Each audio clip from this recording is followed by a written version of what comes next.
The movie opens with a 12-year-old ballet dancer named Abigail rehearsing alone in a theater. Outside, we see a group of 6 criminals who are planning to kidnap her. Abigail then gets into a car with her driver and heads home after her practice. Before she arrives at her house, a hacker successfully hacks the security system, allowing 3 people to enter through the front door. Shortly after, Abigail arrives home and tries to rest in her room, but the kidnappers suddenly show up and sedate her, rendering her unconscious. They then carry her outside and haul her into their van. Soon enough, the group arrives at an old mansion where their mastermind, Lambert, welcomes them. Abigail is taken to a room, unconscious, where she's handcuffed and tied to the bed. We then meet the kidnapping crew, which consists of 6 members, named Frank, the supposed leader, who drops a record number of F-bombs and not sure if it works, Joey, a former medic, Dean, the getaway driver, Peter, the muscle man, Sammy, the hacker, and Rickles, the sniper. However, these are not their actual names, but rather code names assigned by Lambert. He asks them not to reveal their real names or backgrounds, as the operation is only for 24 hours. He also confiscates their phones to make sure the operation is confidential. After this, Lambert informs the group that the hardest part is over, and now they just need to watch over the girl. When Joey inquires about Abigail's father, Lambert reveals that he's a very wealthy man who's about to be $50 million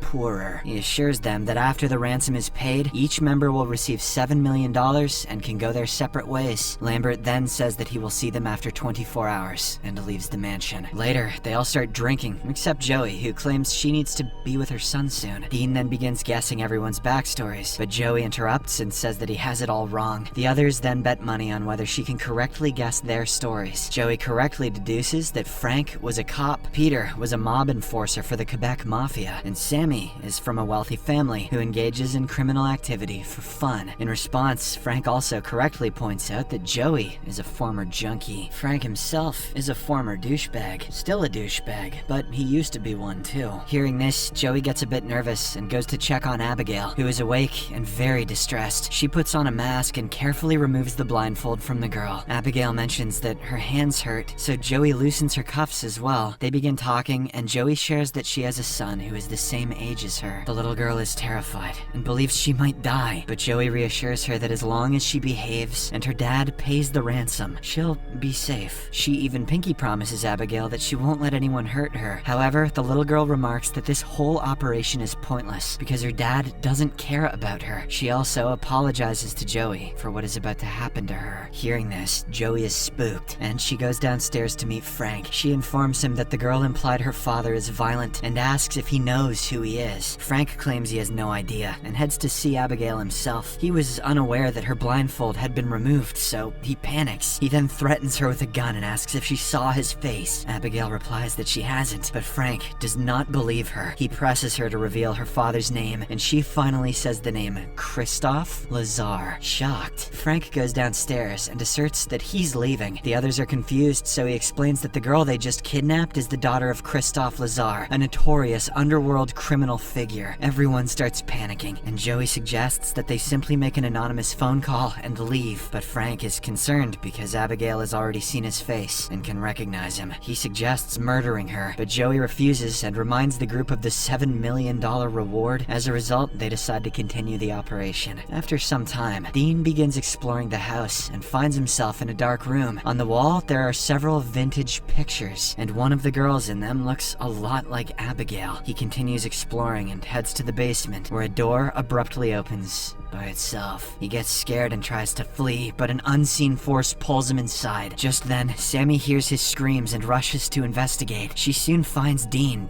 dead, with his head severed from his body. She starts screaming and immediately calls the others, who are also horrified by the scene. In the aftermath of this incident, Joey mentions Lazar's infamous hitman, Valdez, who is known for decapitating his victims. It turns out that the FBI apprehended 3 top members of Lazar's gang in New York many years ago. They were kept safe in a hotel before their trial, with security guards stationed around every corner. The next morning, the FBI shockingly discovered all 3 dead, their heads legs severed and their organs missing. Surprisingly, the room was only accessible via a door and a window on the 23rd floor. Freaked out, the group rushes to check on Abigail, who's still in the room. Rickles is disturbed by the events and decides to depart. However, when he attempts to exit through the front door, he discovers another barred door in front of it. He and the other members make every effort to break through it, but to no avail. To make matters worse, their actions trigger a security system that closes all of the windows and doors, trapping them inside. Later, Joey goes to meet Abigail and asks if anyone visited her except the man with the glasses, meaning Frank. The girl initially denies this, but later claims that the man in glasses will harm her if she reveals the secret. She then lies that the man works for her father, and his name is Valdez. Hearing this, Joey heads to confront Frank, but she suddenly hears a noise. She turns back and notices Rickles standing strangely. She approaches him, but is horrified to see that he has been brutally injured. Before Rickles can say anything, he passes away and collapses on her. In the next scene, Joey gathers the group again and accuses Frank of being Valdez. She reveals what Abigail told her earlier and asserts that he killed the two people. Frank responds that this isn't true and that the girl is just trying to manipulate her to turn against each other. He decides that he's had enough and orders Peter to kill the girl. The latter obliges and proceeds to shoot Abigail, but Joey stops him in the nick of time. The others also arrive and they get into an argument about whether they should kill the girl or not. During this time, Sammy notices Abigail easily removing her handcuffs. She tries to warn the others, but Abigail suddenly transforms into a vampire and attacks Peter. Frank then shoots her in the face, and for a moment it seems that she dead. But seconds later, Abigail rises again and begins attacking all of them. Eventually, the group manages to flee and locks her inside the room. At this moment, they realize that the stories about Valdez's impossible assassinations are true because Abigail is Valdez and she is a vampire. They start trying to figure out how to deal with her and consider using the basic tropes such as garlic cloves, crosses, silver bullets, and stakes. Sammy goes and grabs some onions thinking they're garlic. She says it's because she's not a chef, but the truth is, it's because she doesn't have a brain. After this, everyone except Joey goes to confront Abigail, but she is casually dancing with Dean's corpse. Sammy then attacks her with garlic, but Abigail easily subdues her. Then she throws Peter to the ground and hits his chest with his own cross, making him bleed. Meanwhile, Frank attempts to stab her with a wooden stake, but she disarms him and stabs his leg instead. He says the F word many more times. Feeling defeated, the trio heads downstairs, where Joey tends to their wounds. She suggests that while Abigail may seem nearly indestructible, there's still hope. She recalls how the tranquilizer injection worked on her when she was abducted from her home. Therefore, she proposes a plan to capture Abigail once again and administer the drug. Following this, the four of them split up and begin looking for Abigail. Peter is the first one to be attacked, so he flees and locks her in a room, but the vampire easily breaks the door and chases after him while doing ballet and shit. Abigail then comes across Frank and attempts to choke him to death. When Sammy tries to intervene, she bites one of her arms. Eventually, Peter jumps on her, pinning her to the ground while Joey injects her. This causes Abigail to quickly lose consciousness. When she wakes up, she finds herself confined in an iron cage. Abigail then reveals to the group that Lambert, who hired all of them, works for her father. She explains that he has planned the whole kidnapping thing just for fun, and she is going to kill them all. Following this, Abigail proceeds to reveal the true identities of each member of the room. She reveals that Sammy's real name is Jessica, a hacker who once stole from one of Lazar's subsidiaries. Peter's real name is Terrence, and he was part of a mob gang that stole from Lazar's business. Frank's name is Adam Barnett, a detective who worked undercover and apprehended Lazar's gang members in New York. Finally, there's Joey, whose real name is Ana Lucia. She was a field medic who destroyed her career after becoming addicted to morphine. Abigail mentions that Joey began working as an underground medic until she nicked the artery of an important man in Lazar's group while under the influence. And that guy who died earlier, Dean, his actual name was Shaggy, and he once did a bong rip and blew it in one of Lazar's guys' faces. She then reveals that she brought everyone together to seek revenge on behalf of her father. She also offers to spare the lives of anyone who helps free her. Hearing this, Peter attempts to free her, but Joey shoots him. She then takes him for treatment and asks Frank to keep an eye on Abigail. Abigail. Once alone, the vampire girl tries to manipulate Frank into opening the door, but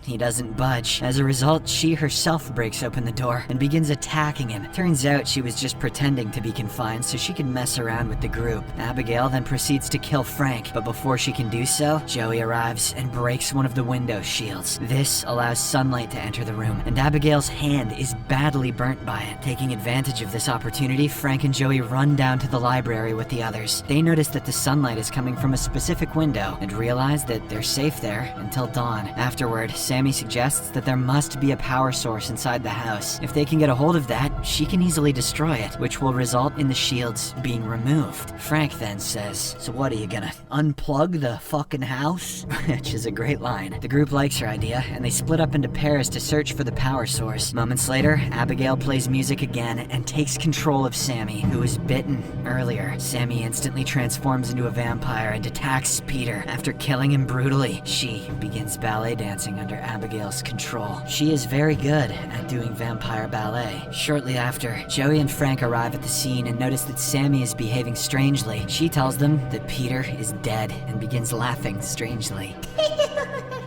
Seeing this, the other two start running away, while Sammy chases after them. They soon arrive at the library room and seek shelter in the sunlight. Sammy tries to come after them, but Joey shines light on her through a mirror, causing her entire body to explode into pieces. This movie used all the fake blood in all of Ireland, and I believe it. Just then, a secret bookshelf doorway swings open, and Joey and Frank enter inside. They soon come across a control room where Lambert has been monitoring them since the very start. They try to attack him, but he easily subdues them, as he is also a vampire. At this intense moment, Lambert finally discloses the entire truth. He reveals that Abigail turned him into a vampire 2 years ago. Since then, she has forced him to lure her father's enemies here regularly. Despite gaining immortality and superhuman abilities, Lambert is fed up with taking orders from Abigail and her father. He then presents Frank with an offer to become a vampire himself and help to take control of Lazar's empire. Hearing this, Frank gets excited and immediately accepts the offer. Lambert then tosses Joey aside and starts biting Frank's neck. He also willingly allows him to drink his vampire blood to increase his strength. Once Frank's transformation is complete, Lambert asks him to kill Joey as his first victim. However, he double-crosses Lambert and drives a stake through his heart, killing him